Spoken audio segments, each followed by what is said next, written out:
Good evening sir. उधर इधर उधर कंप्लीट दे दिया मैंने। गुड इवनिंग गुड बच्चों। Evening class. Good evening sir. Good evening sir. Good evening sir. Good evening good evening good evening sir. Good evening बच्चों। Good evening sir. Good evening.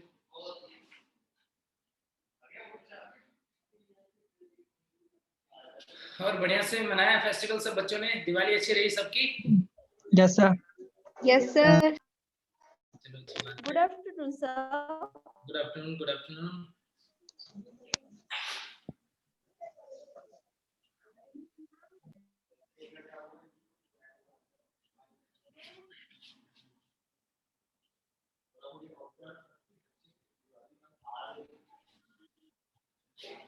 और ये 3 दिन तो तुमने सब कुछ किया होगा पढ़ाई के अलावा? यस। थोड़ा भी पढ़ाई की कि नहीं? रिवाइज किया कर लिया था रिवाइज वगैरह? Yes sir. किए हैं। Yes sir. Very good.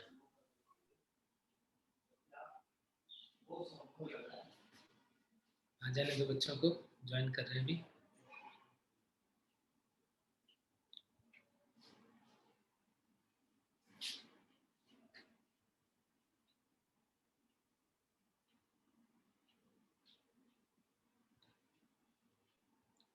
चलो लास्ट लेक्चर में हम लोगों ने रिप्रोडक्शन इन ऑर्गेनिज्म पढ़ना स्टार्ट कर दिया था। उसमें कुछ कहीं पे प्रॉब्लम है तो पूछ लो। एसेक्सुअल और सेक्सुअल रिप्रोडक्शन में डिफरेंसेस पता पड़ गए थे? Yes sir. Yes sir. Life expectancy समझ गए थे क्या होता है life expectancy? Yes sir.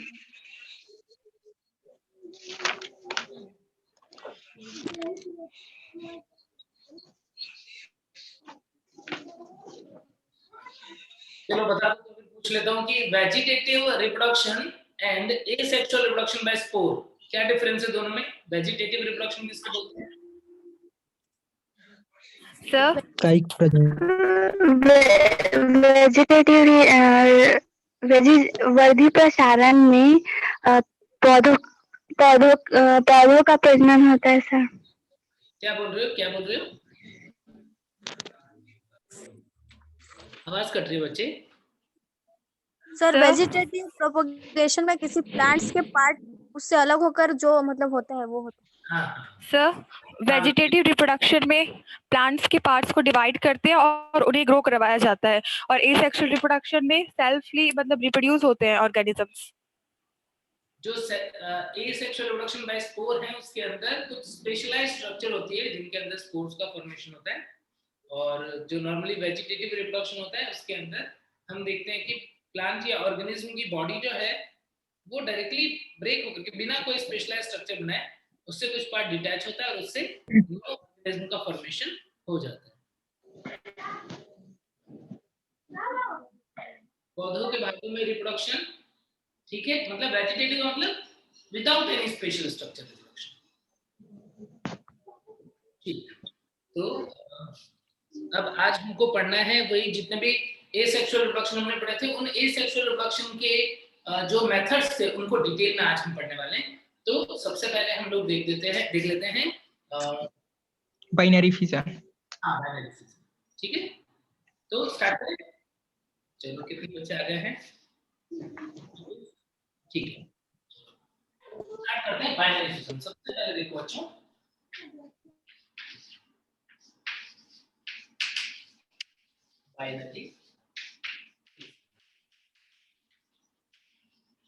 Binary का मतलब होता है टू और फिजन का मतलब होता है ब्रेक होना यानी कोई ऑर्गेनिज्म जो है वो टू डॉटर ऑफस्प्रिंग के अंदर ब्रेक हो जाए डिवाइड हो जाए तो उसे हम बोल देते हैं binary fission.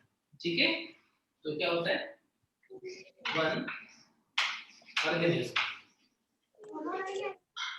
Divides two daughter organism और ये जो डॉटर ऑर्गेनिज्म में डिवाइड होगा दो डॉटर ऑर्गेनिज्म बनेगा तो इस टाइम पर कौन सा डिवीजन होता है कौन से टाइप का सेल डिवीजन होता है इसके अंदर? माइटोसिस होगा कि मियोसिस होगा कि एमाइटोसिस होगा? क्या होगा बताओ? माइटोसिस की, मियोसिस की, amitosis? Mitosis sir. Mitosis. Mitosis होगा नॉर्मली। जनरली तो हम देखते हैं माइटोसिस, कुछ केसेस में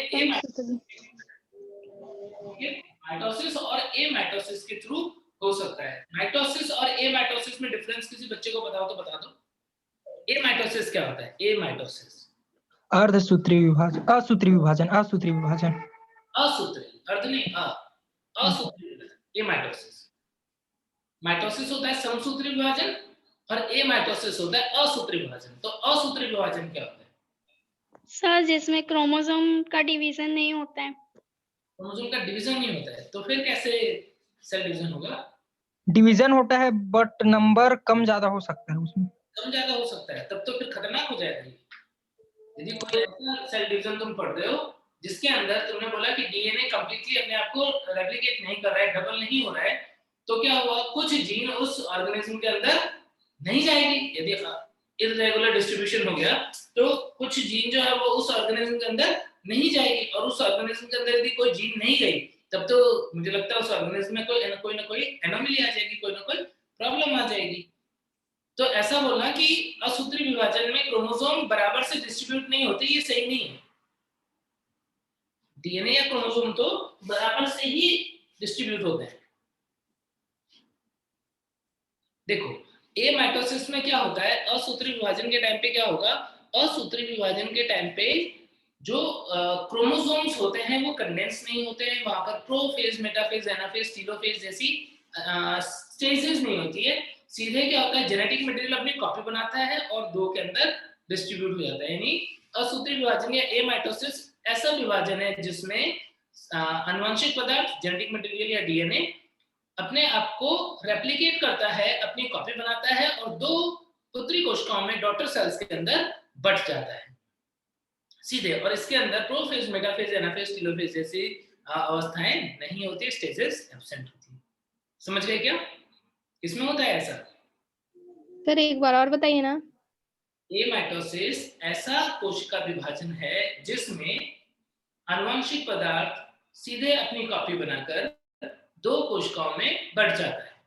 वहां पर प्रोफेज, मेटाफेज, एनाफेज, टेलोफेज जैसी अवस्थाएं उपस्थित होती है। Sir amoeba? अमीबा में नहीं, अमीबा में माइटोसिस होता है। अमीबा में मोस्टली माइटोसिस होता है। उसको उस माइटोसिस को, अमीबा में भी जो माइटोसिस होता है ना, उसे हम क्रिप्टोमाइटोसिस।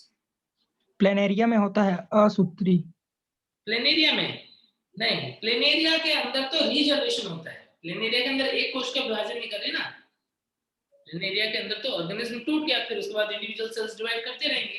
प्लेनेरिया में तो रीजनरेशन होता है ना बच्चे, पुनरुद्भव भवन। कई बार प्लेनेरिया में बाइनरी फ्यूजन लिखा हुआ तुम्हें मिल सकता है, लेकिन वो बाइनरी फ्यूजन बोलना ठीक नहीं है, वो तो रीजनरेशन है, पुनरुद्भव भवन है। समझे? एल्गी में नहीं ऐसा होता है। भवन में क्या होता है सर? ऐसा होता है बैक्टीरिया के अंदर। देखो बाइनरी फ्यूजन के भी बहुत सारे टाइप्स हैं। कौन कौन से टाइप हैं? जैसे एक होता है इररेगुलर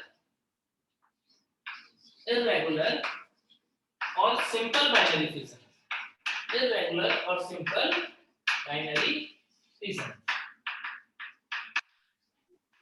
हिंदी में बोलोगे सरल द्विविखंडन, सरल या असमित द्विविखंडन। दूसरा होता है transverse binary fusion. Transverse binary fusion, transverse का मतलब अनुप्रस्थ, अनुप्रस्थ द्विविखंडन। तीसरा होता है लॉन्गिट्यूडनल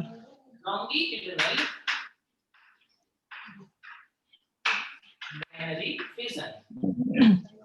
अनुदैर्घ्य, लॉन्गिट्यूडनल को हम बोलते हैं अनुदैर्घ्य, अनुदैर्घ्य द्विविखंडन। और चौथा होता है ऑब्लिक बाइनरी फ्यूजन या तिर्यक बोलते हैं, ऑब्लिक बाइनरी फ्यूजन, तिर्यक द्विविखंडन। कौन कौन से टाइप हो गए? एक सरल द्विविखंडन, एक अनुप्रस्थ द्विविखंडन, एक अनुदैर्घ्य द्विविखंडन और एक तिर्यक द्विविखंडन। क्लियर है इतनी बात? ये टाइप है। अब क्यों ऐसा बोल रहे हैं देखो, जैसे अमीबा के अंदर बात करते हैं तो अमीबा सपोज ये पेरेंट अमीबा है, पेरेंट अमीबा है, तो पेरेंट अमीबा के अंदर क्या होगा, अंदर ही अंदर पहले इसका ग्रोथ होगा, हमने पढ़ा है ग्रोथ एंड रिप्रोडक्शन सिनोनिम्स होते हैं इसके लिए, और असमित आकार का है, अंदर ही अंदर क्या होगा, तो इसका साइज बड़ा और इसका केंद्र अंदर ही अंदर डिवाइड होने लगा। तुमने जब भी इसके अंदर डायग्राम देखा होगा अमीबा के अंदर बाइनरी फिजन होते हुए, मैं बात बता रहा हूँ बहुत ध्यान से देखना सुनना, जब भी तुमने अमीबा के अंदर द्विविखंडन होते हुए देखा होगा तो तुमने ना नॉर्मल माइटोसिस जैसा नहीं देखा होगा, जहां पर नॉर्मल माइटोसिस में क्या होता है, न्यूक्लियर मेम्ब्रेन जो होती है केंद्रक झिल्ली वो विलुप्त हो जाती है, क्रोमोसोम का कंडेंसेशन होता है, फिर वो मेटाफेज प्लेट पर अरेंज होते हैं, फिर वो एनाफेज में ऊपर जाते हैं, फिर 2 सेल्स बनती है, ऐसा होता है नॉर्मली माइटोसिस में, ऐसा होता है कि नहीं होता है? यस सर होता है। यहाँ पर क्या देख रहे हो, यहाँ पर देख रहे हो केंद्रक बना हुआ है। अमीबा के तुम 2 डायग्राम देखते हो बाइनरी फिजन के या 3 डायग्राम देखते हो तो हर डायग्राम में क्या देखते हो, केंद्रक बना हुआ ही है, केंद्रक विलुप्त नहीं हुआ है। क्या मैं सही बोल रहा हूँ? Yes sir. इसका मतलब ये एक ऐसा माइटोसिस है जिसमें केंद्रक झिल्ली विलुप्त नहीं होती, जो भी स्टेजेस चल रही है प्रोफेज, मेटाफेज, एनाफेज और टीलोफेज, वो सारी स्टेजेस केंद्रक के अंदर अंदर चलती रहती है और केंद्रक भी पिछड़ जाता है बीच में से और धीरे धीरे 2 केंद्रक में बट जाता है। ऐसे डिवीजन को हम क्या बोलते हैं, ऐसे माइटोसिस को हम बोल देते हैं क्रिप्टोमाइटोसिस। क्या बोल देते हैं? क्रिप्टोमाइटोसिस। पूछेगा कि अमीबा में क्या होता है बताओ, माइटोसिस होता है कि एमाइटोसिस, तो बोलोगे माइटोसिस होता है, लेकिन उस माइटोसिस को हम बोलते हैं क्रिप्टोमाइटोसिस, क्योंकि उसके अंदर वो जो प्रोफेज, मेटाफेज, एनाफेज जैसे स्टेजेस हैं वो केंद्र के अंदर ही अंदर चल रही है, हमें बाहर से दिख नहीं रहा है, छुपा हुआ है। क्रिप्टो का मतलब होता है हिडन, छुपा हुआ है, इसीलिए हम उसे क्या बोल रहे हैं, क्रिप्टोमाइटोसिस। डायग्राम देख के समझ में आ रहा है क्या मतलब है क्रिप्टोमाइटोसिस का, कि केंद्रक केंद्रक बना हुआ है, बट वही प्रक्रियाएं जो सर रिपीट कीजिए ना, लुप्त होने के बाद में होती थी वो अंदर ही अंदर चलती। तो पहले क्या हुआ, 2 केंद्रक में बढ़ गए, फिर कोशिका जो बीच में से पिचकने लगे और इस तरीके से ये क्या हो जाएगा, पिचक जाएगी और एक केंद्रक एक कोशिका के पास, दूसरा केंद्रक दूसरी कोशिका के पास, अल्टीमेटली 2 डॉटर अमीबा का फॉर्मेशन हो जाएगा। असममित आकृति शेप होने की वजह से, इररेगुलर शेप होने की वजह से ही इसे हम क्या बोल रहे हैं, इररेगुलर या सिंपल बाइनरी फिजन। एग्जांपल क्या हो गया, एग्जांपल हो गया अमीबा। और अमीबा के अंदर होता है क्रिप्टोमाइटोसिस या फिर माइटोसिस बोल दोगे तो चलेगा, ज्यादा डिटेल में कोई जाएगा तो क्रिप्टोमाइटोसिस। क्या बातें क्लियर है सभी बच्चों को? Transverse binary fission, paramecium. क्रिप्टोमाइसिस को हिंदी में क्या कहते हैं? क्रिप्टोमाइटोसिस को हिंदी में भी क्रिप्टोमाइटोसिस ही बोलेंगे बच्चों। वर्ड का मतलब ध्यान रखना बस, क्रिप्टो का मतलब होता है छुपा हुआ। याद है क्रिप्टो गेम्स पढ़ा था, cryptogams, phanerogams. Cryptogams क्यों बोल रहे थे, क्योंकि रिप्रोडक्टिव ऑर्गन हिडन थे, छिपे हुए थे, है ना सर क्रिप्टोमाइटोसिस इस प्रोसेस को बोले हैं क्या? हाँ, क्रिप्टोमाइटोसिस माइटोसिस का एक ऐसा टाइप हो गया जिसमें केंद्रक झिल्ली विलुप्त नहीं होती है, केंद्रक के अंदर ही अंदर विभाजन चल रहा है, ठीक है। लेकिन जेनेटिक मटेरियल इक्वली डिवाइड होता है, ये मत सोचना कि जेनेटिक मटेरियल अनइक्वल डिवाइड हो गया। बहुत से लोग इसको समझ लेते हैं कि अमीबा में जो डिवीजन हो रहा है उसमें जेनेटिक मटेरियल अनइक्वल डिवाइड होता है, लेकिन मुझे लगता है कि यदि जेनेटिक मटेरियल अनइक्वल डिवाइड होता तो मतलब कुछ गड़बड़ हो जाती, दोनों अमीबा क्लोन नहीं होते, एक समान नहीं होते, किसी में कुछ ना कुछ एनोमली आ जाती, कोई ना कोई प्रक्रिया, कोई ना कोई अपनी प्रोसेस वो कर नहीं पाता फिर, है ना सर? हाँ मुझे अमीबा में जो है केंद्रक का विभाजन नहीं होता है। केंद्र का विभाजन हो रहा है ना, लेकिन केंद्रक झिल्ली उस टाइम पे विलुप्त नहीं होती है, केंद्रक झिल्ली बनी रहती है, ठीक है। नेक्स्ट देखो transverse binary fission. Transverse binary fission का एक एग्जांपल आप बोल रहे हो सब बच्चे, पैरामीशियम। और पैरामीशियम के अलावा दूसरा एक एग्जांपल मैं बता रहा हूँ, बैक्टीरिया। डायटम भी इसी में आते हैं। डायटम्स, यस वेरी गुड बच्चे, डायटम्स। ये डायटम्स बिल्कुल सही बोल रहे हो। तो जैसे एक बैक्टीरिया है, अब मैं तुमको बता रहा हूं ए माइटोसिस क्या होता है। अब देखना बैक्टीरिया का एग्जांपल ले रहा हूं, यहाँ पे बुक्स में मेरा मिशन का डायग्राम दिया होता है, मैं यहाँ पे बैक्टीरिया का डायग्राम ले लेता हूं ताकि तुम्हें ए माइटोसिस भी समझा पाऊं। एक बैक्टीरिया है, एक बैक्टीरिया है, इस बैक्टीरिया के अंदर इसका जेनेटिक मटेरियल है डीएनए। अब केंद्रक होता है कि नहीं बैक्टीरिया में? बैक्टीरिया में केंद्रक होता है कि नहीं होता है? बोलो। No sir. नहीं होता है? होता है सर। होता है सर। होता है सर, होता है। नहीं होता। बैक्टीरिया में होता है केंद्रकाभ, न्यूक्लियोइड। बैक्टीरिया में होता है केंद्रकाभ, nucleoid. Nucleus is absent in bacteria. Bacteria possesses its genetic material dispersed in cytoplasm that is known as nucleoid. English में भी न्यूक्लियोइड ही बोलेंगे बच्चे, इंग्लिश ही बोल रहा हूँ, हिंदी में केंद्र का बोलते हैं, ठीक है। तो बैक्टीरिया जो है उसके अंदर क्या देख रहे हैं हम, उसके अंदर जेनेटिक मटेरियल है, क्या है? दैट इज न्यूक्लियोइड, केंद्र का बोलते हैं उसको हिंदी में। और जब इसके अंदर सेल डिवीजन होगा तब क्या होगा, ये जेनेटिक मटेरियल जो है वो रेप्लिकेट करेगा, अपनी कॉपी बनाएगा। न्यूक्लियस तो है ही नहीं, जेनेटिक मटेरियल अपनी कॉपी बना रहा है, दो हो गए। और यहाँ बीच में एक ऐसा सेप्टा बने लग जाता है, इसको हम क्रॉस वॉल बोलते हैं। फिर क्या होगा, यहाँ से बैक्टीरिया जो है वो डिवाइड हो जाएगा दो डॉटर बैक्टीरिया के अंदर। ये जो जेनेटिक मटेरियल बना था, इस जेनेटिक मटेरियल की एक कॉपी एक डॉटर बैक्टीरिया के पास, दूसरी कॉपी दूसरे डॉटर बैक्टीरिया के पास। ये कुछ इस तरह। तो क्या यहाँ पर क्रोमोसोमल कंडेंसेशन है क्या? क्रोमोसोमल कंडेंसेशन है क्या? केंद्रक झिल्ली विलुप्त होने वाली बात होगी क्या? प्रोफेज स्टेज आएगी क्या? मेटाफेज स्टेज आएगी क्या? एनाफेज आएगी क्या? बोलो। No sir. No sir. No sir. No sir. तो इस टाइप का जो डिवीजन होता है उसे हम क्या बोलते हैं? एमाइटोसिस बोलते हैं, जहां पर सीधे ही जेनेटिक मटेरियल डबल हुआ, दो सेल में डिस्ट्रीब्यूट हो गया, कोई प्रोफेज मेटाफेज एनाफेज जैसी स्टेजेस नहीं है। तो बैक्टीरिया के अंदर ये जो डिवीजन हो रहा है, इसे हमने क्या बोला है? इसे हमने बोला है एमाइटोसिस। क्या तुम्हें एमाइटोसिस क्या होता है वो भी पता लग गया क्या? Yes sir. एग्जांपल भी पता लग गया, बैक्टीरिया में एमाइटोसिस होता है। Longitudinal binary fission. अब लॉन्गिट्यूडिनल बाइनरी फिजन में, लॉन्गिट्यूडिनल मतलब ऐसा, वर्टिकल प्लेन में, वर्टिकल प्लेन में फिजन होता है, उसे हम लॉन्गिट्यूडिनल बाइनरी फिजन बोलेंगे। एग्जांपल ये पता है सबको? लीना, Euglena, Vorticella. Vorticella. Euglena common example देखिए। यूग्लिना जो होता है वो कैसा है? कुछ इस तरीके से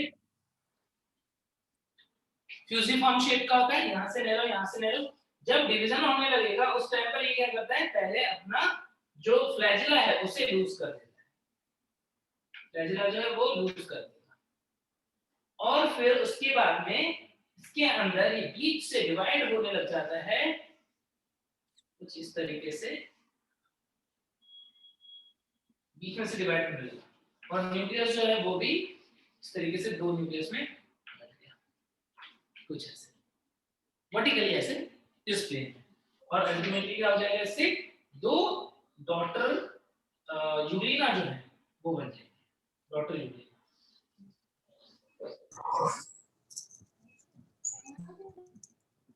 तो ये बाद में नया फ्लैजिला अपना बना लेगा कुछ इस तरीके से। तो डिवीजन का प्लेन कैसा हुआ? लॉन्गिट्यूडिनल, इससे हमने क्या बोल दिया? Longitudinal binary fission. Oblique binary fission किसमें होता है वो बता। What is the example of oblique binary fission? पता है क्या? सीरेटियम। डायनोफ्लेक्सन। सीरेटियम जो है वो डायनोफ्लेक्सेट होता है क्या? Yes, डायनोफ्लेक्सेट। कोनियोलेक्स। Yes, कोनियोलेक्स। क्या होता है उनके अंदर? जैसे सपोज इस टाइप का ऑर्गेनिज्म है, फ्लैजिला होती है कुछ इस टाइप की। जब डिवीजन होगा तो फ्लैजिला पहले लूज करेगा, और सेल जो डिवाइड होगी वो किस तरीके से होगी? न्यूक्लियस डिवाइड होगा दो के अंदर, और जो डिवीजन का प्लेन होगा वो कुछ इस तरीके से ऑब्लिक होगा, ऑब्लिक प्लेन डिवाइड होता है और 2 डॉटर डायनोफेजिएट जो है वो बन जाए।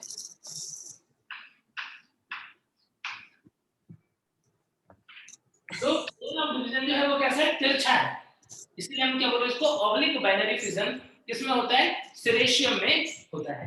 तो आपको क्या ध्यान रखना है, आपको एग्जांपल जरूर से ध्यान रखना है कि सिंपल या इरेगुलर बाइनरी फिजन किसमें होता है, अमीबा में होता है, ट्रांसवर्स किसमें होता है, पैरामीशियम में होता है, टाइटम में होता है, बैक्टीरिया में होता है, लॉन्गिट्यूडिनल यूग्लिना में होता है और ऑब्लिक सेरेशियम में होता है। ये एग्जांपल जरूर से ध्यान रखने हैं। क्या बाइनरी फिजन क्लियर है सब बच्चों को? Yes sir. Yes sir. Next division जो है वो है मल्टीपल फिजन। बाइनरी फिजन के बाद में मल्टीपल फिजन, नाम से ही पता पड़ रहा है बाइनरी में 2 डॉटर बनते थे, मल्टीपल के अंदर कितने डॉटर बनेंगे, मैनी डॉटर सेल्स का फॉर्मेशन। कैसे? जैसे सपोज एक अमीबा है, उसने क्या किया, अंदर ही अंदर डिवाइड करके बहुत सारे डॉटर सेल्स बनाए और नॉर्मली ऐसा कंडीशन होता है तो उस टाइम पे चारों तरफ एक कवरिंग बना लेता है, इसकी कवरिंग को क्या बोलते हैं, इसको सिस्ट बोल देते हैं और फिर ये डिवाइड हो करके बहुत सारे डॉटर सेल्स जो है उसमें कन्वर्ट हो जाते हैं। इस टाइप का डिवीजन होता है उसे हम क्या बोलते हैं, मल्टीपल फिजन। मल्टीपल फिजन किसमें देखने को मिलता है, एग्जांपल बताओ। प्लाज्मोडियम। प्लाज्मोडियम होता है, वेरी गुड। वर्टिसेला। वर्टिसेला में यस, अनफेवरेबल कंडीशन इस टाइप से बनेगा। इवन कुछ अमीबा के अंदर भी एंड अमीबा। टैंक अमीबा जो होता है, यस, तो उनके अंदर भी ऐसा होता है। तो इस टाइप से मल्टीपल फिजन होता है जिसमें डॉटर सेल का नंबर 2 के बदले क्या हो गया, ज्यादा हो गया। बस इतना ही डिफरेंस है। क्लियर है बात? Yes sir. लास्ट लेक्चर में कोई बच्चा जो है वो प्लाज्मोटॉमी के बारे में भी बात कर रहा था कि सर प्लाज्मोटॉमी क्या है, प्लाज्मोटॉमी की भी बात करेंगे। देखो इरेज कर दूं क्या? Yes yes sir. Sir notes कर रहे हैं। नोट कर रहे हो? सर मल्टीपल फिजन को हिंदी में बोलते हैं बहु विखंडन। सर ये ऑब्लिक बाइनरी फिजन को क्या बताए थे हिंदी में? तिर्यक द्विविखंडन। तिर्यक द्विविखंडन नोट करो।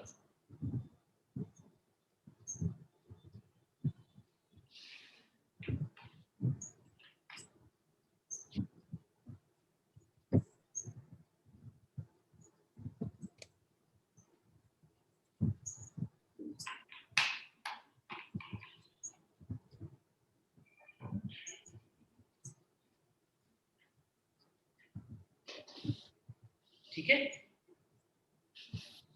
Binary fission, multiple fission. इसके बाद में अब बात कर लेते हैं प्लाज्मोटॉमी। कुछ बच्चे पूछ रहे थे प्लाज्मोटॉमी क्या होता है। प्लाज्मोटॉमी देखने में कई बार मल्टीपल फिजन जैसे दिखता है, लेकिन दोनों में डिफरेंस क्या है वो समझेंगे।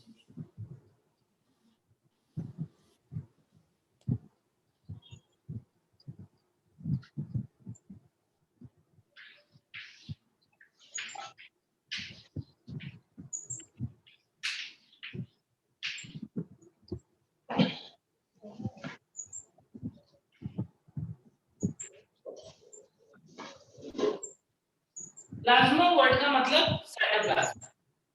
टॉमी वर्ड का मतलब जानते हो क्या? बायो में टॉमी वर्ड कहीं पे आता है तो इसका मतलब क्या होता है? इसमें ना जीव द्रव्य विभाजित होकर 2 जीवों में बढ़ जाता है। 2 या 2 से ज्यादा, है ना? 2 या 2 से।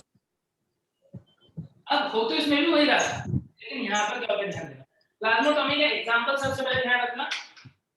एग्जांपल इज ओपेलिना, कॉलीमिक्सा, टिलोमिक्सा,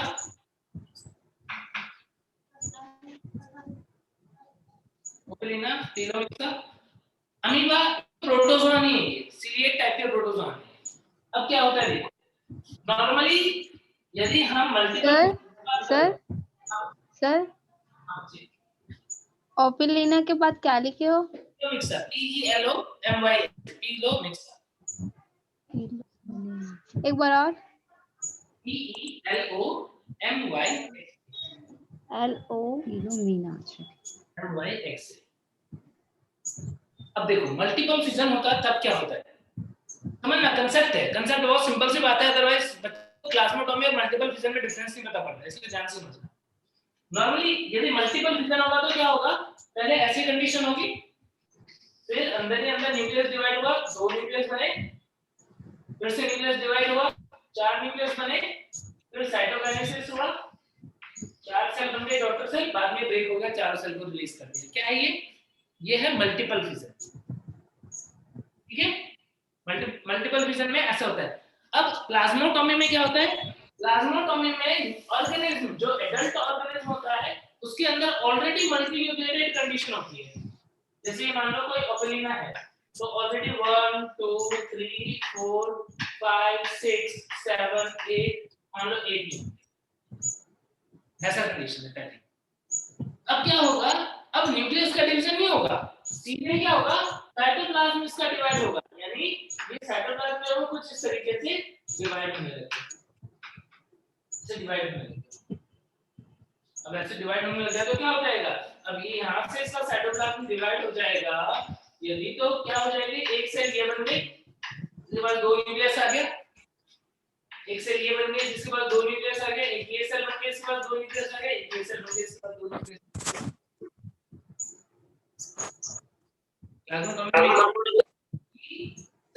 organism or cell is multinucleated and in this multinucleated cell cytoplasm divides to form many daughter cells which have multiple nuclei, जो उनके पास न्यूक्लियस आ गए वो है।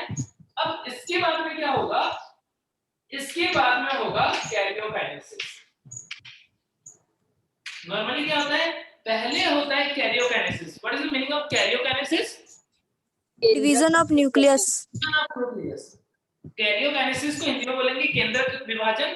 तो नॉर्मली केंद्रक का विभाजन पहले होता है, साइटोप्लाज्म का विभाजन बाद में होता है। बट इनके अंदर क्या हुआ, इनके अंदर पहले साइटोप्लाज्म का डिवीजन हुआ, यानी साइटोकाइनेसिस हुआ, पहले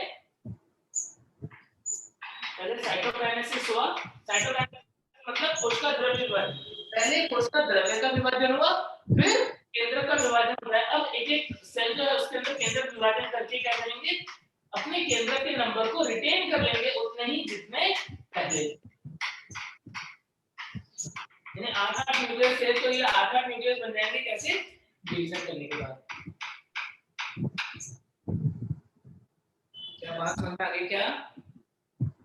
प्लाज्मोटोमी प्रक्रिया में पहले कोशिका द्रव्य विभाजन हो जाता है और उसके बाद में सभी डॉटर कोशिकाओं के अंदर केंद्रक की संख्या पेरेंट के कंपेयर में कम हो जाएगी, जो कि कैरियोकाइनेसिस करके अपनी संख्या को, केंद्रक की संख्या को वापस से पहले जितना कर लेते हैं। क्लियर हो गई बात? इसे बोलते हैं प्लाज्मोटोमी। आज के बाद कोई बच्चा मल्टीपल फिजन और प्लाज्मोटोमी में कंफ्यूज रहेगा क्या? No sir. No sir. No sir. सबने पढ़ाई का प्लाज्मोटोमी कहां से आ गया? चलो, यदि मुझसे पढ़ रहे हो तो जरूर से कुछ अच्छी बातें, एक्स्ट्रा बातें भी जानना।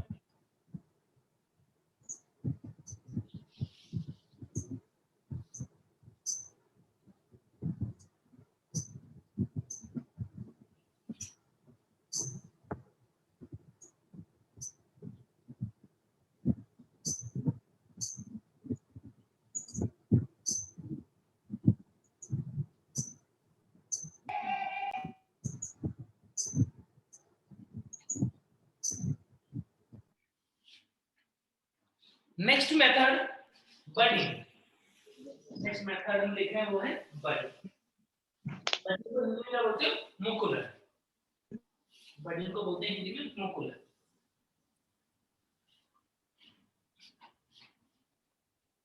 नेक्स्ट देखो,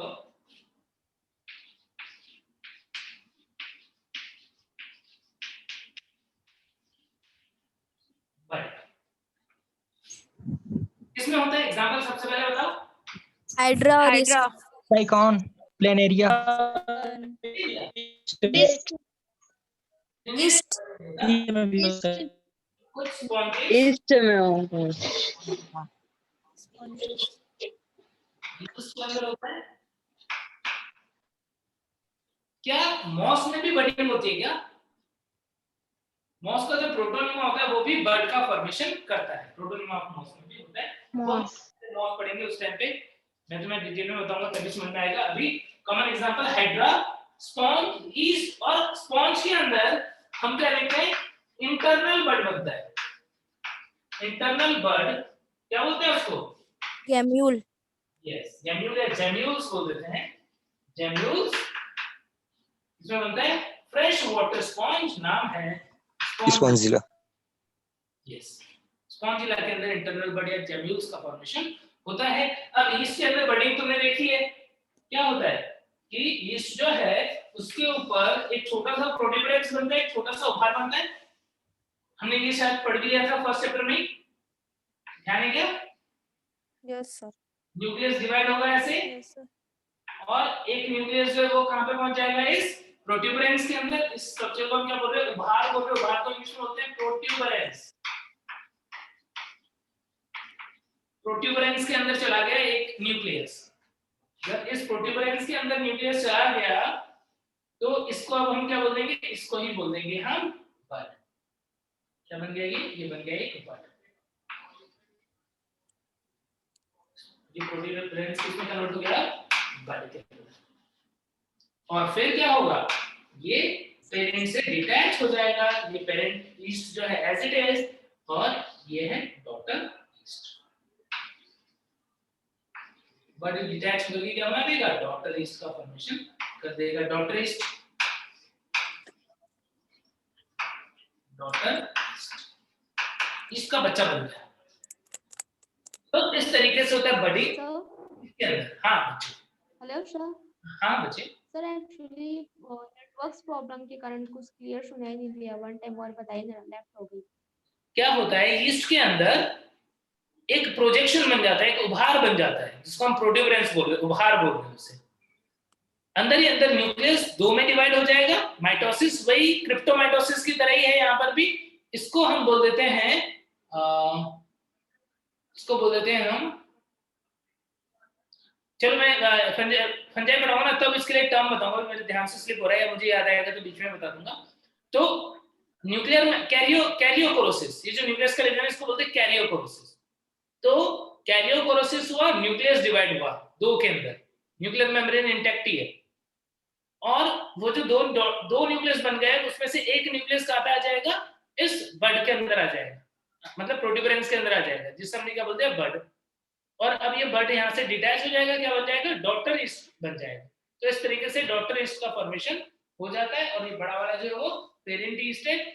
क्या हो यदि मीडियम के अंदर शुगर का अमाउंट बहुत ज्यादा हो? यदि यहीं पे ईस्ट की कंडीशन हम क्या देखते हैं कि इन अ शुगर रिच मीडियम, एक ऐसा मीडियम जिसमें शुगर जो है वो बहुत ज्यादा है, तो वहां पर क्या होता है? वहां पर ये बड जो है उसकी चेन बन जाती है, और ये जो बड की चेन होती है इस स्टेज को हम बोलते हैं टोरुलर स्टेज या स्यूडोमाइसीलियम। क्या होता है यहाँ पर? जैसे एक ही बड बना था, यहाँ पर क्या होगा? 1 2 3 4 ऐसे बड होंगे। क्या सब बच्चों को ये पता है कि ईस्ट फंजाई है? क्या सही बच्चे जानते हैं ईस्ट फंजाई है? Yes sir. Yes sir. तो फंजाई तो है, लेकिन इसके अंदर ईस्ट के अंदर माइसीलियम नहीं होता है, थ्रेड लाइक स्ट्रक्चर नहीं होती है, एक सिंगल सेल होती है। यदि हम शुगर रिच मीडियम में रखते हैं तो बड की चेन बनने लग जाती है। क्या थ्रेड जैसा बनने लग गया? क्या बनने लग गया कि नहीं बनने लग गया? Yes sir. Yes sir. Chain बनी तो क्या ये थ्रेड जैसा बनने लगा कि नहीं बनने लगा? Yes sir. तो हम बोल देते हैं फिर स्यूडोमाइसीलियम। क्या बोलते हैं? स्यूडोमाइसीलियम। यदि हम शुगर रिच मीडियम में रखते हैं तो क्या बन जाता है? तो बड का चेन बन जाता है, बड की श्रृंखला बन जाती है, मुकुलों की श्रृंखला बन जाती है, चेन ऑफ बड का फॉर्मेशन हो जाता है, जिसे हम स्यूडोमाइसीलियम बोलते हैं। और इस स्टेज को क्या बोल देते हैं? इस स्टेज को बोल देते हैं टोरुलर स्टेज। क्या बोल देते हैं? टोरुलर स्टेज। तो इस तरीके से टोरुलर स्टेज जो है उसका फॉर्मेशन हो जाता है। क्या बोले? क्या बोले? TORULA टोरुला स्टेज, यानी क्या होगा, शुगर के अधिक वाले मीडियम में, शुगर रिच मीडियम में, यानी शुगर जिसमें ज्यादा है, शुगर के अधिक वाले मीडियम में ईस्ट जो है उसके ऊपर बर्ड की एक श्रृंखला बन जाती है, चेन बन जाती है बर्ड की, जिसे हम क्या बोल देते हैं, टोरुला स्टेज बोल देते हैं। क्लियर हो गई बात? सर शुगर मीडियम से चैन कैसे बड़ा हो गया? क्योंकि शुगर खाने को ज्यादा मिल रहा है, खाने को ज्यादा मिल रहा है, फेवरेबल कंडीशन है, क्या करेगा, बहुत जल्दी जल्दी रिप्रोडक्शन करेगा, करेगा कि नहीं करेगा, बोलो? करेगा। करेगा। तो बहुत जल्दी कुछ समझ में नहीं आ रहा है। बहुत सारे बर्ड बना दिए एक के ऊपर एक के ऊपर एक, उसे क्या बोलते हैं? वन टाइम और बताइए ना इसको, वन टाइम और रिपीट कीजिए इसको। हाँ बच्चे, रिपीट कर देता हूँ, कोई दिक्कत नहीं है। यदि मीडियम में शुगर बहुत ज्यादा होता है तो उस टाइम पे जो बर्ड है उनकी चेन बन जाती है, जिसे हम क्या बोल देते हैं, टोरुला स्टेज बोल देते हैं। सर हाँ बच्चे, शुगर की जगह कुछ और हो सकता है?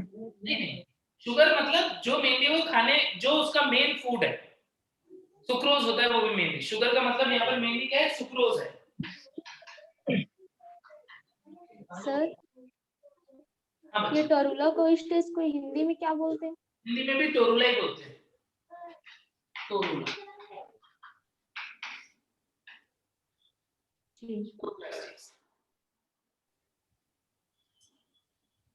समझ गए? नेक्स्ट देखो, इसके बाद बडिंग के बाद में नेक्स्ट मेथड क्या था, इस बनाए थे उसमें हमने नेक्स्ट मेथड क्या लिखा था, रिजनरेशन, फ्रेगमेंटेशन, फ्रेगमेंटेशन। फ्रेगमेंटेशन को हिंदी में बोलते हैं खंडन। नेक्स्ट मेथड देखो,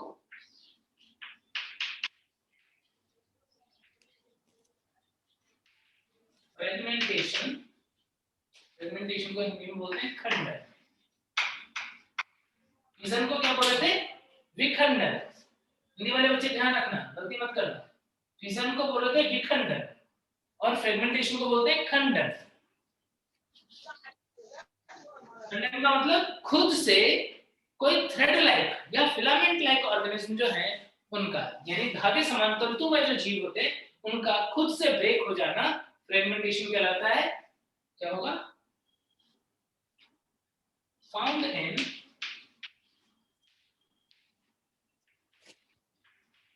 filamentous organism।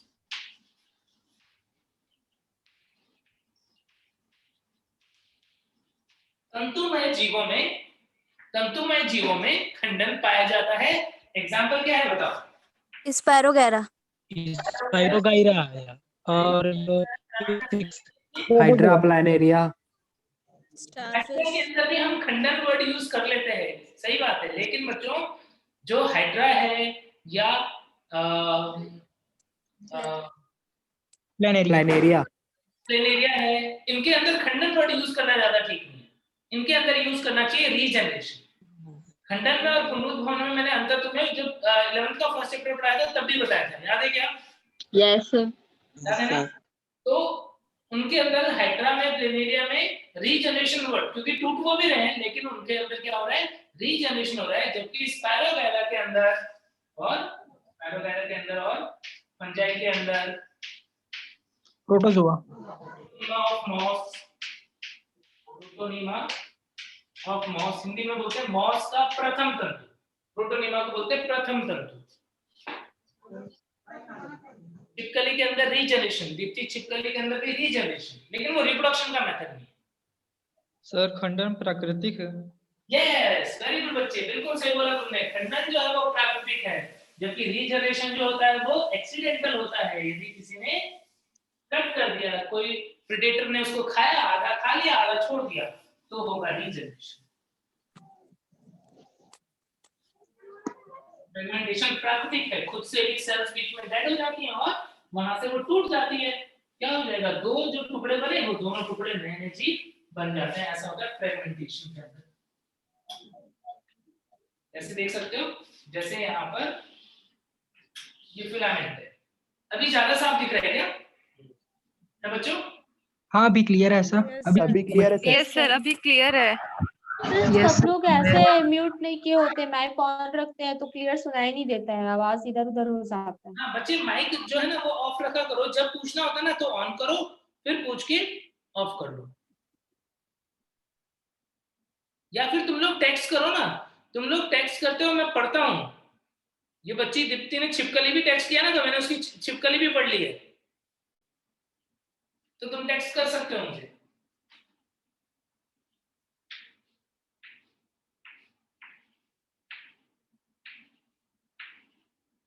देखो फंजाई का फिलामेंट कुछ इस टाइप का होता है, बहुत सारे सेल्स हैं।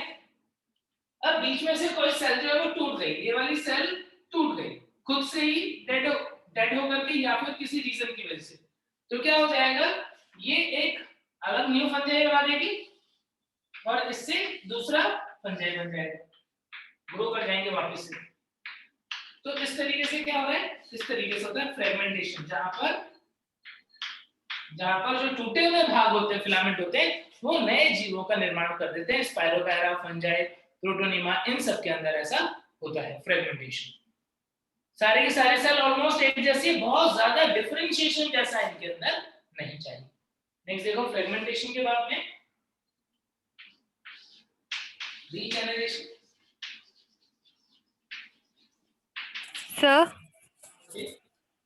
सर रीजनरेशन आर्टिफिशियल प्रोसेस है। आर्टिफिशियल प्रोसेस नहीं बोलोगे, लेकिन एक्सीडेंटल प्रोसेस बोलोगे, एक्सीडेंटल है ना। Okay sir. रीजेनरेशन को हिंदी में बोलेंगे पुनरुद्भव।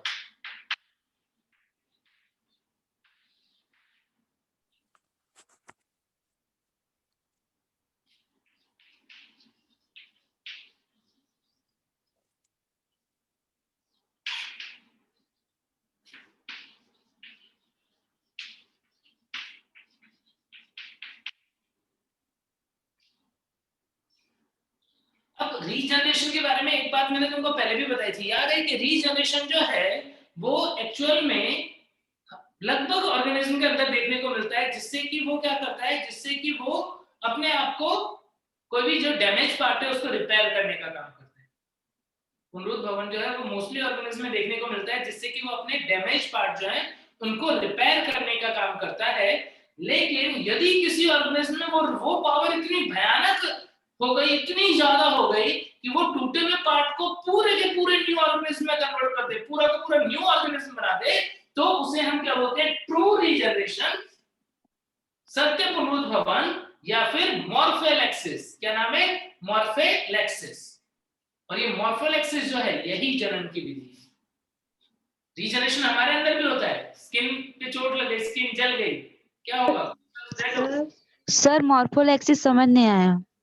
सुनो देखो, रीजनरेशन क्या होता है, जैसे मान लो हमारी स्किन पे चोट लगी, छिल गया, कहीं छिल गया सपोज। अब यदि छिल गया या जल गया तो क्या होगा, तो वहां पर हम क्या देखते हैं, धीरे धीरे कुछ दिनों में घाव जो है भर जाता है, आसपास की कोशिका विभाजन करती है, विभाजन करके वो जो भी लॉस्ट टिश्यू था या पार्ट था उसको बना देती करती है। क्या यस सर। Yes sir. वो भी रीजनरेशन है, वो भी रीजनरेशन है। लेकिन क्या वो जनन है, क्या वो जनन? Sir no sir. तो जनन नहीं है। जनन तो तब होगा जब उतनी भयानक पावर हो कि जो टूटा हुआ पार्ट है उस टूटे हुए पार्ट के अंदर भी रिपेयरिंग हो, और इतनी भयानक रिपेयरिंग हो कि उससे नया जीव बन जाए, तब हम उसे क्या बोलेंगे, तब हम उसे जनन बोलेंगे। तो वो मेथड जिसके अंदर रिपेयरिंग की पावर बहुत एक्सट्रीम होती है, जिससे कि जितने भी फ्रेगमेंट, जितने भी टुकड़े बने हैं, वो सारे टुकड़े न्यू ऑर्गेनिज्म के अंदर डेवलप हो जाए, तो उस प्रक्रिया को बोलते हैं ट्रू रीजनरेशन या मॉर्फोलेक्सिस। आई बात समझ में? जनन की विधि जो है रीजनरेशन, उसका असली नाम क्या है, उसका असली नाम है मॉर्फोलेक्सिस। समझ गए क्या आप मॉर्फोलेक्सिस बच्चे? Yes sir. सर ये ट्रू रीजनरेशन, ये जो पुनरुद्भवन है रीजनरेशन, उसी को ही मॉर्फोलाइसिस बोलते हैं, सेम। तो इसका एग्जांपल क्या है, एग्जांपल जानते हो सब बच्चे? प्लेनेरिया। प्लेनेरिया में होता है ऐसा, हाइड्रा में होता है, तो बच्चे हाइड्रा का एग्जांपल दे देते थोड़ा पहले। हाइड्रा में होता है, स्टारफिश में भी होता है क्या, तारामीन? Starfish, Yes, sir. तारा मछली। अब देखो तारा मछली की भी एक कौन क्या ऐसा होता है स्टारफिश। अब मान लो स्टारफिश के अंदर क्या हुआ, इसका ये वाला पार्ट यहां से मान लो टूट गया, एक्सीडेंटली टूट गया, तो बताओ दो तारा मछली बन जाएगी क्या? No sir. No sir, sir वो डैमेज पार्ट से एक न्यू ऑर्गेनिजम्स होगा और जो वो पार्ट होगा वो भी रिपेयर हो जाएगा। आर्म वाला पार्ट जो है ना, ये पार्ट धीरे धीरे डेड हो जाएगा, ये रेस्टोर हो जाएगा, और ये वाला पार्ट जो है वो अपने आप को रीजनरेट कर लेगा। यानी यहाँ पर क्या होगा, यहाँ पर ये वाली जो स्टारफिश है ये तो अपने आप को रीजनरेट कर लेगी, लेकिन दूसरे से नया स्टारफिश नहीं बनेगा। ये तो रीजनरेशन हुई। सर तो फिर क्या होता है, तो फिर इंटरेस्टिंग बात यह है कि इसका जो सेंट्रल डिस्क वाला पोर्शन होता है, यदि कोई कट, मान लो यहाँ पर क्या हुआ, यहाँ पर किसी एनिमल ने इसको खाया या काटा और इस तरीके से ये टूटा कि दो पार्ट बन गए और दोनों के पास थोड़ा थोड़ा सेंट्रल डिस्क वाला पोर्शन आ गया। देख रहे हो, दो पार्ट बन गए। दो पार्ट कौन से बन गए? एक ये वाला पोर्शन जो मैंने शेड किया और एक ऊपर वाला पोर्शन, दो पार्ट बन गए और इनके अंदर सेंट्रल डिस्क को इन्वॉल्व करते हुए ब्रेक हुआ है। तो क्या होगा बच्चों, ये दोनों के दोनों न्यू स्टारफिश बनाएंगे। यानी स्टारफिश के अंदर भी जो रिप्रोडक्शन होता है वो इस चीज पे डिपेंड करता है कि सेंट्रल डिस्क वाला पोर्शन उसके पास है कि नहीं। यदि सेंट्रल डिस्क वाला पोर्शन यदि होगा तो इसके अंदर क्या हो जाएगा, ट्रू रीजनरेशन हो जाएगा। रजनी, यस बिल्कुल सही बच्चे।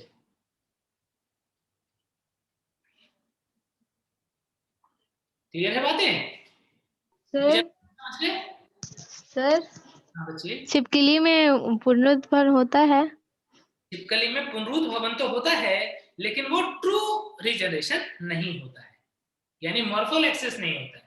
छिपकली का रीजनरेशन से सिर्फ वो क्या करता है, अपना जो टूटा हुआ पूंछ है उसे रीजनरेट करता है, उस पूंछ से नया छिपकली नहीं बनेगा, है ना? समझ गए?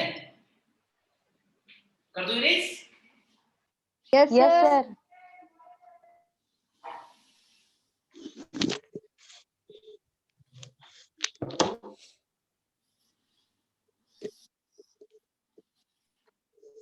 अब नेक्स्ट मेथड क्या था? नेक्स्ट मेथड स्पोर के द्वारा लेंगे क्या ना, सेक्सुअल रिप्रोडक्शन बाय स्पोर। देखते हैं, यस सर। देखते हैं स्पोर के द्वारा। सर सलामंद प्लेनेरिया के लिए क्या बोलते हैं पता है? प्लेनेरिया के लिए बोलते हैं कि planaria is immortal under the edge of knife. Planaria अमर है क्या? बताओ, पूछूंगा कि प्लेनेरिया अमर है क्या? Yes sir. क्योंकि उसके अंदर बाइनरी फिजन जैसे ही तो हो रहा है, बॉडी दो पार्ट में टूटी, दोनों पार्ट से नया नया जीव बन गया, क्या अमर है क्या? Yes sir. Yes sir. Yes sir. Yes sir. Yes sir. Yes ने अमीबा के लिए स्पेशली पढ़ा है कि अमीबा अमर है, लेकिन प्लेनेरिया के बारे में कभी पढ़ा है कि प्लेनेरिया अमर है? नहीं। No sir. क्योंकि नॉर्मली वो मन से ऐसा नहीं करता। बार मैंने बताया ना, पुनरुत्थान क्या है, एक्सीडेंटल है। प्लेनेरिया अपने मन से चाहे कि मैं अपनी बॉडी को दो पार्ट में तोड़ लूं और दो बच्चे बना लूं, तो प्लेनेरिया खुद से ऐसा नहीं कर सकता।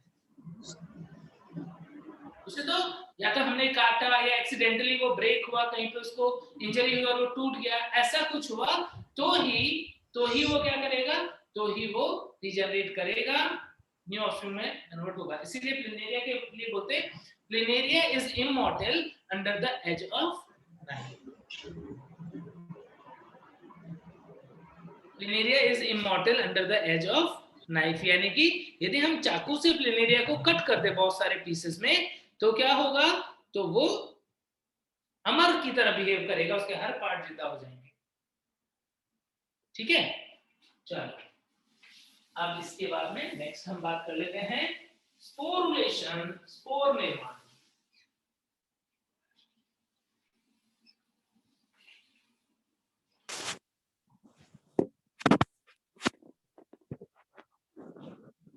सबसे पहले स्पोरुलेशन में सबसे पहले मैं बताता हूं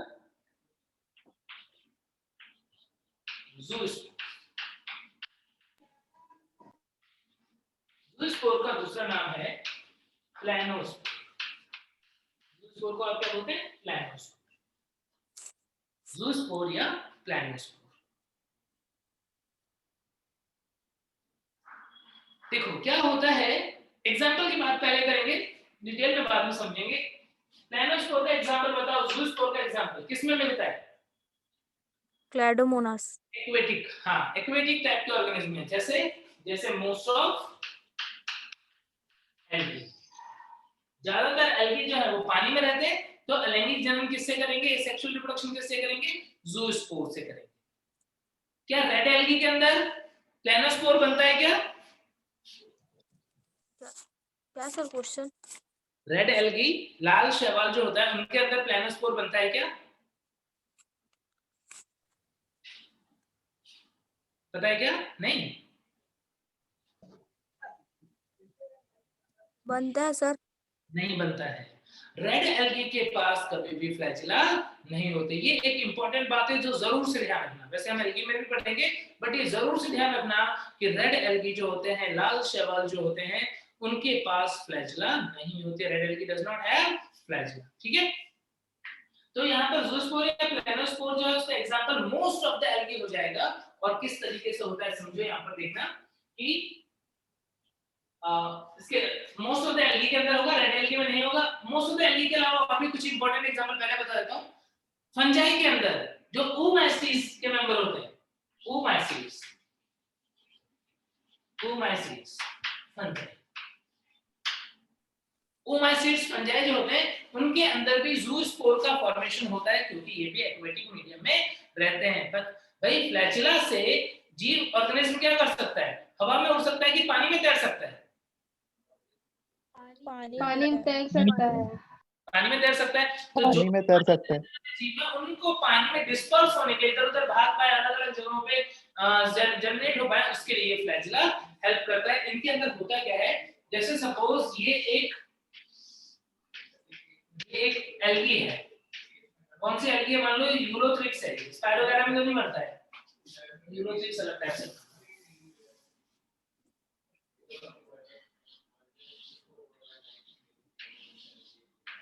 सपोज ये यूरोथ्रिक्स है, यूरोथ्रिक्स, इसके अंदर हमने क्या देखा कि एक सेल जो है वो स्पोरेंजिया में कन्वर्ट होगी। ये वाली सेल जो है वो स्पोरेंजिया में कन्वर्ट होगी। क्या बोलेंगे इसे हम? इसे बोल देंगे हम ज़ूस्पोरेंजिया। क्या बोल देंगे? ज़ूस्पोरेंजिया। वो स्पोरेंजिया जिसके अंदर ज़ूस्पोर बनता है उसका नाम क्या होगा? ज़ूस्पोरेंजिया। हिंदी में चल बीजाणु, चल बीजाणु। ज़ूस्पोरेंजिया को हिंदी में क्या बोलेंगे? चल बीजाणु। अब इस ज़ूस्पोरेंजिया के अंदर क्या होगा? सेल डिवीजन होता जाएगा और कुछ कुछ ज़ूस्पोर का फॉर्मेशन होता जाएगा। इस चल बीजाणु धानी के अंदर में क्या बन गए? ज़ूस्पोर। ज़ूस्पोर को हिंदी में बोलोगे चल बीजाणु। क्यों चल बीजाणु? क्योंकि इनके पास फ्लैजिला होती है जिसकी हेल्प से ये चल सकते हैं, इसलिए इसको बोलते हैं चल बीजाणु। अब क्या होगा? जब ये मैच्योर हो जाएगा तब ये अपनी बीजाणु धानी को ब्रेक करेगा और यहां से रिलीज हो जाएगा।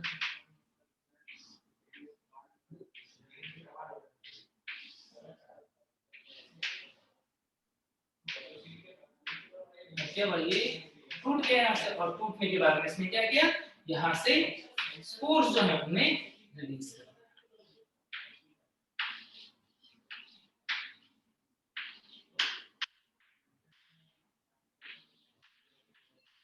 क्या देख रहे हो? चल बीजाणु बाहर निकल गए। क्या है ये है ज़ूस्पोर्स।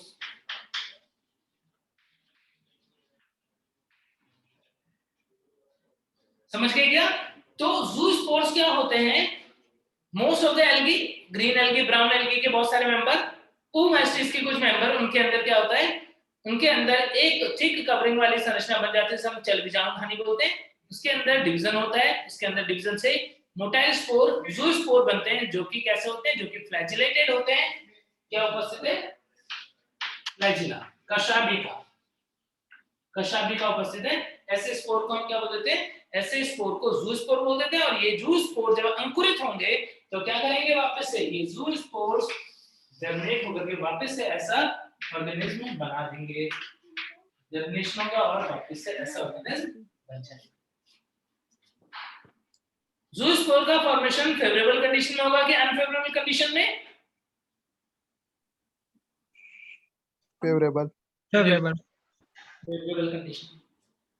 समझ गए सब बच्चे? नेक्स्ट देखो, नेक्स्ट स्पोर की बात करेंगे, ए प्लान स्पोर की। इरेज कर दूं? इरेज कर दूं? Yes sir. उसे हम सर रेड एल्गी में ज़ूस्पोर नहीं होता ना? हाँ, रेड एल्गी में ज़ूस्पोर नहीं होता, ध्यान रखना। सर ज़ूस्पोर बीच में बनता है इसका? कहीं पे भी ऊपर बन सकता है, कहीं पे भी पूरे फिलामेंट में कहीं पे भी बन सकता है, कोई भी सेल बना सकती है उसे।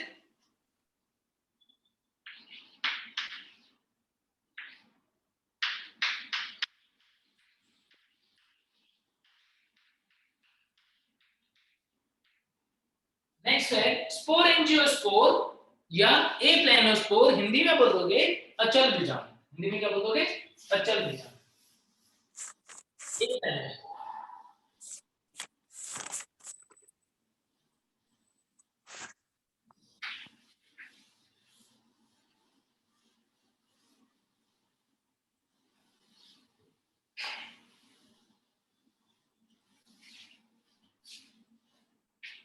देखो ए प्लानोस्पोर के बारे में, जैसे एग्जांपल, अब इसका एग्जांपल क्या होगा?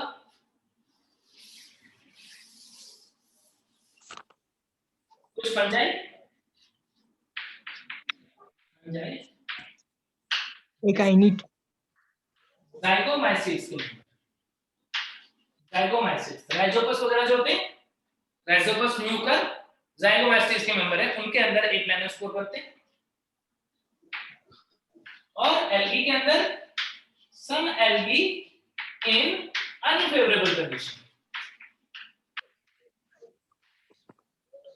अभी मैंने थोड़ी देर पहले प्लानोस्पोर। ज़ूस्पोर कौन सी कंडीशन में बन रहा है? एल्गी में फेवरेबल कंडीशन में। लेकिन ए प्लानोस्पोर जो है वो एल्गी में बनता है कब? अनफेवरेबल कंडीशन में, क्योंकि नॉन मोटाइल है ना, नॉन मोटाइल है इसलिए। अब क्या हुआ, जैसे मान लो ये एक फंजाई है, राइजोपस है मान लो, राइजोपस है तो इसके अंदर सट्टा नहीं बनाना चाहिए मुझे। राइजोपस जो होता है वो एसेप्टेट टाइप का फंजाई होता है, सट्टा नहीं बनाना चाहिए। ये राइजोपस है। अब हम कहते हैं इस राइजोपस के ऊपर कहीं पे एक प्रोजेक्शन डेवलप होता है और बन जाता है एक ऐसा स्पोरेंजिया। बताओ ये जो स्पोरेंजिया बन रहा है ये यूनिसेलर है कि मल्टीसेलर है? स्पोरेंजिया यूनिसेलर है कि मल्टीसेलर है? बोलो। यूनिसेलर क्या है? अचल बीजाणुधानी या बीजाणुधानी ये यूनिसेलर है कि मल्टीसेलर है? बताओ। एक कोशिकी की बहुकोशिकी है? बहुकोशिकी। मल्टीसेलर। बहुकोशिकी है। बहुत सारी सेल दिख रही है क्या? नहीं, ये यूनिसेलर, एक ही कोशिका है। बीजाणुधानी जो बनते हैं ना, वो ध्यान रखना वो यूनिसेलर होते हैं। फिर क्या होगा? फिर इस स्पोरेंजिया के अंदर माइटोसिस होगा। किस टाइप का? फ्री न्यूक्लियर डिवीजन टाइप का। यानी ये क्या करेगा? ये डिवाइड करेगा और डिवाइड करके इसके अंदर ही अंदर क्या करेगा? बहुत सारे स्पोर का फॉर्मेशन कर देगा। यानी यहाँ पर क्या हुआ? न्यूक्लियस ने डिवाइड किया इस तरीके से, बहुत सारे न्यूक्लियस बन गए। इन न्यूक्लियस के चारों तरफ साइटोप्लाज्म जो है उनका फॉर्मेशन हो जाएगा कुछ इस तरीके से। और ये ऐसे सेल्स बने हैं जिनके अंदर फ्लैजिला नहीं होता है, यानी ये तो स्पोरेंजिया था पूरा का पूरा बीजाणुधानी, और इस स्पोरेंजिया के अंदर क्या बन गए? इसके अंदर बन गए हैं एक प्लानोस्पोर, क्योंकि इनके पास फ्लैजिला डेवलप नहीं होती इसलिए। अब क्या होगा, ये ए प्लानोस्पोर जो है यहाँ से रिलीज हो जाएंगे, ये स्पोरेंजिया जो है वो ब्रेक हो गई।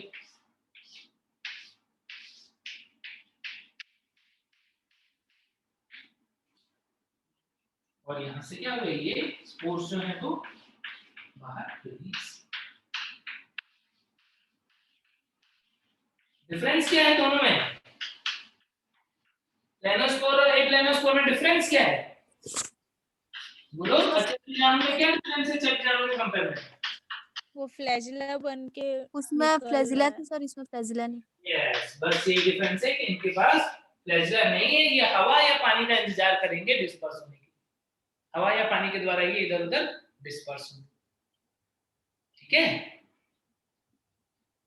समझ गए क्या? Yes sir. Yes sir. इस तरीके से दो स्पोर तुम्हारे कंप्लीट हो गए, तुमने समझ लिए, एक तो जू स्पोर क्या होता है और दूसरा ए प्लानोस्पोर क्या होता है। अब थर्ड की बात करते हैं, कोनिडिया। थर्ड स्पोर जो है वो कोनिडिया। क्या तुम लोग ड्रॉ कर रहे हो साथ साथ में? Yes sir. ये ड्रॉ करते हैं। थर्ड देखते हैं हम। सर सम एल्गी के बाद हिंदी में बताइए तो। क्या किसका हिंदी बता दो बच्चे? सम एल्गी इन उसके बाद सम एल्गी इन अनफेवरेबल कंडीशन, यानी प्रतिकूल परिस्थितियों में कुछ एल्गी।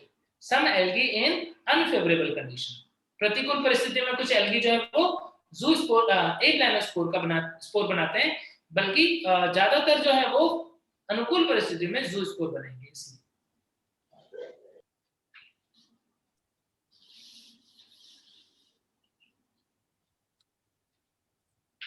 थर्ड स्पोर देखते हैं हम, कोनिडिया। कोनिडिया या फिर इसे हम कोनिडियोस्पोर भी बोलते हैं, कोनिडियोस्पोर।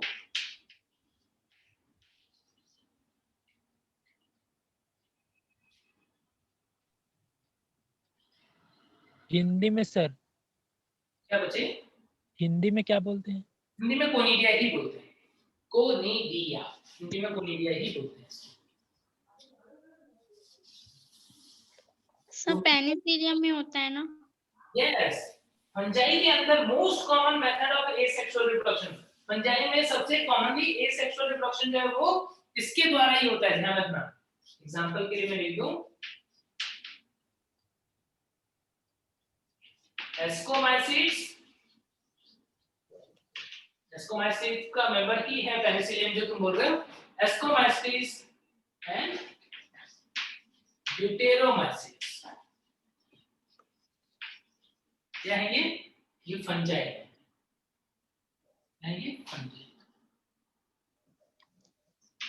यार हिप्नोस्पोर्स भी इसी में आएगा ना? क्या बच्चे? हिप्नोस्पोर्स भी इसी में आएगा ना? हिप्नोस्पोर नहीं, हिप्नोस्पोर हाँ मतलब स्पोर ही है वो भी, लेकिन हिप्नोस्पोर जो होता है वो अनफेवरेबल कंडीशन में बनता है, थिक वॉल्ड रेजिस्टेंट टाइप के स्पोर होते हैं, है ना, नॉन मोटाइल है लेकिन अनफेवरेबल कंडीशन में बनने वाले थिक वॉल्ड स्पोर्स होते हैं, उन्हें हम हिप्नोस्पोर बोलते हैं। क्लेमाइडोमोनास निवालिस जो होता है या हेमेटोकोकस निवालिस जो होता है उसके अंदर वो मिलता है। अच्छा, ये जो दोनों स्पोर अभी हमने पढ़े, प्लानोस्पोर और ए प्लानोस्पोर, ये दोनों स्पोर एंडोजीनस है कि एक्सोजीनस? अंतर्जात प्रकार के हैं कि बहिर्जात प्रकार के? अंतर्जात। एंडोजीनस। कैसे पता? सर क्योंकि स्पोर का फॉर्मेशन और बाकी सब बीजाणुदानी प्रोसेस के अंदर हो रही अंदर हो रहा है। है। वेरी गुड, ये स्पोरेंजिया के अंदर बनते हैं, उन्हें हम क्या बोलते हैं? उन्हें हम बोलते हैं एंडोजीनस स्पोर। चाहो तो लिख लेना कि जू स्पोर और ए प्लानोस्पोर एंडोजीनस या अंतर्जात बीजाणु है ना, और कोनिडिया जो है वो एक्सोजीनस स्पोर होता है, इसलिए अब कोनिडिया का नंबर आएगा, कोनिडिया एक्सोजीनस होगा, है ना। जू स्पोर ए प्लानोस्पोर जो है वो एंडोजीनस स्पोर होते हैं। नेक्स्ट देखो अब कोनिडिया, एग्जांपल एस्कोमाइसिट्स और ड्यूटेरोमाइसिट्स के मेंबर्स में ऐसा होता है। पेनिसिलियम का कोनिडिया जो है वो मैं ड्रॉ कर लेता हूं।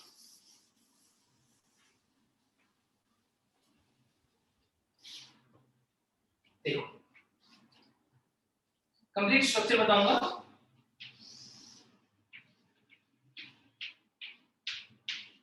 सपोज ये पेनिसिलियम है, तो पेनिसिलियम का हाइफी जो है, उस हाइफी के ऊपर कुछ जगहों पर ब्रांचेस बनना स्टार्ट हो जाती है। वो ब्रांच जिसके ऊपर कोनिडिया बनता है, उस ब्रांच को बोलते हैं हम कोनिडियोफोर। वो ब्रांच जिसके ऊपर कोनिडिया का निर्माण होगा, उस फंजाई की शाखा को बोलते हैं कोनिडियोफोर। कोनिडियोफोर के आगे और जो ब्रांचेस बनती हैं, उन ब्रांचेस को बोलते हैं हम रेमाई। यानी एक कोनिडियोफोर के ऊपर बहुत सारे रेमाई हो सकती है, 2 3 4 ऐसे रेमाई हो सकती है। रेमाई का मतलब ही हिंदी में शाखा होता है, रेमाई।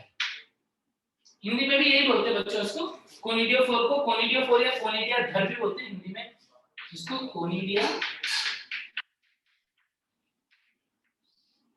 धर, कोनिडियोफोर को कोनिडिया धर भी बोलते हैं। ठीक है, और उसकी ब्रांचिंग हो गई रेमाई। रेमाई की फर्दर ब्रांचिंग जो होती है, ये रेमाई के ऊपर भी और ब्रांच।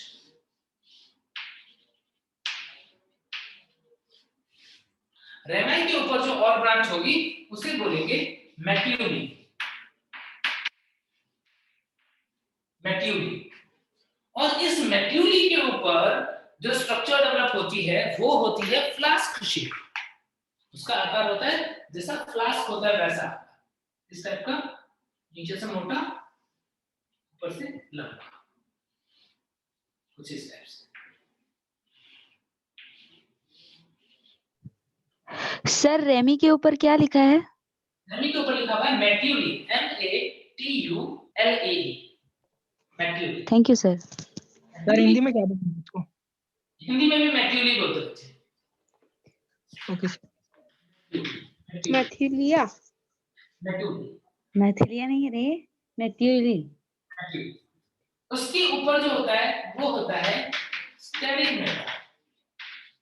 स्टेरिगमेटा, स्टेरिगमेटा के एक और भी नाम है फियालिडी।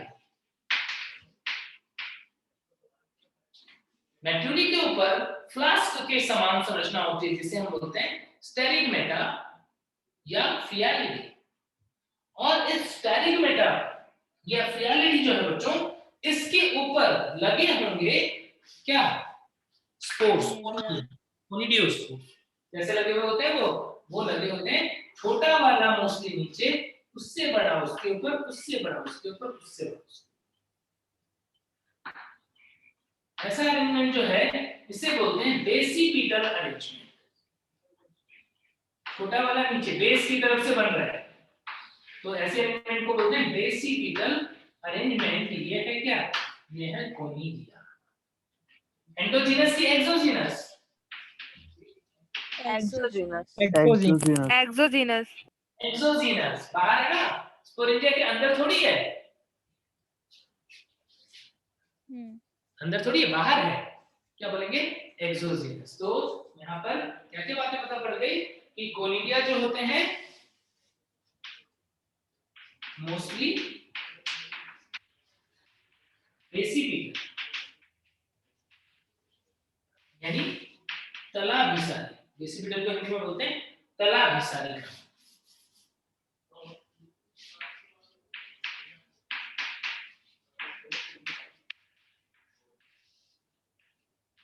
मोस्टली बेसिपिटल या तलाभिसारी क्रम में लगे होते हैं।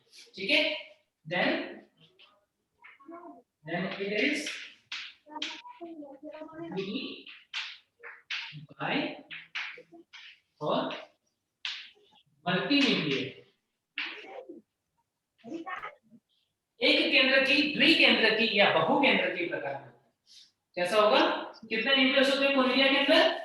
कोनिडिया के अंदर एक न्यूक्लियस भी हो सकता है, 2 न्यूक्लियस भी हो सकता है, और बहुत सारे न्यूक्लियस भी हो सकते हैं। यह एक केंद्र की, द्विकेंद्र की या बहुकेंद्र की प्रकार के होते हैं।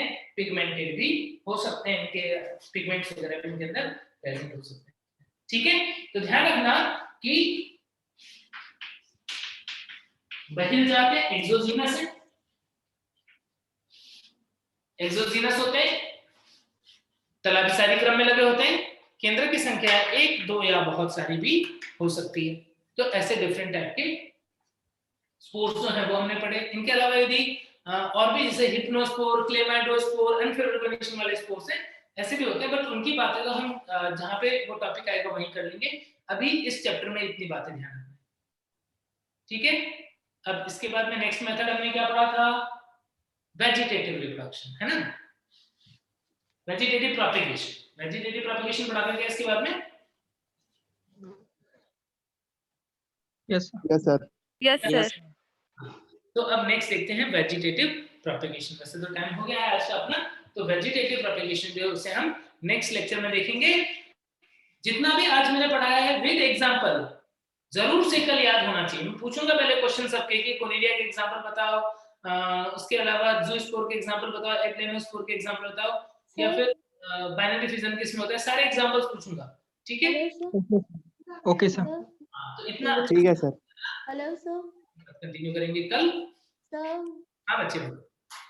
ये सेकंड वाला क्या लिखा है यहाँ पे, तलाभिसारी के बाद वाला सेकंड वाला जो सेकंड वाला है इट इज यूनि, पाई और मल्टी न्यूक्लिएटेड। यह एक केंद्र की, द्वि केंद्र की या बहु केंद्र की हो सकते हैं।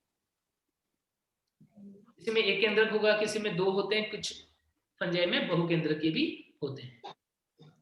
और एक्सोजीनस से मतलब बहिर्जात है ना, ठीक है सर। अच्छा। सर स्पोरुलेशन जो है अमीबा में भी होता है ना सर? Sporulation, yes sir. बच्चों अमीबा के अंदर जो बनती है ना सिस्ट के अंदर स्ट्रक्चर, इसके लिए spore, but that is not actually sporulation. Book में दिया है सर। स्पोरुलेशन टर्म यूज करना ठीक है, उसे तो बाइनरी फिजन या मल्टीपल फिजन टर्म ही यूज करना ज्यादा ठीक रहेगा। जो सिस्ट के अंदर जो छोटे-छोटे अमीबा बन रहे हैं ना, उनको कई बार स्पोर बोल देते हैं, लेकिन वो एक्चुअल में उनके लिए करेक्ट टर्म है, वो है अमीबुली। अमीबुली अमीबा के बच्चे जो होते हैं छोटे-छोटे, अमीबुली। Okay sir. ठीक है सर, बाय सर। चलो बाय बच्चों, फिर इतना अच्छे से पढ़ के आना। कल हम वेजिटेटिव रिप्रोडक्शन पढ़ेंगे, कौन-कौन से होते हैं प्लांट के अंदर नेचुरली और आर्टिफिशियली कौन-कौन से होते हैं, ठीक है। चलो मिलते हैं। Okay sir. Okay bye bye sir thank you sir, bye bye sir. ठीक है sir, bye sir. Bye sir. Bye sir. बच्चों। Bye bye. बाय गुरुजी।